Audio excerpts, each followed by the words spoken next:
We're going to discuss words about communication.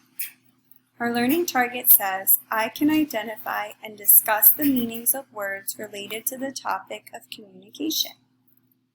When you communicate, you share feelings, ideas, and information.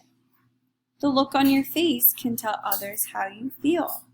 For example, a frown, a smile, or a yawn. When you do not know the meaning of a communication word, you can look it up in the dictionary. Let's look at some examples. How do you get a friend's attention? Wave, yell, or jump.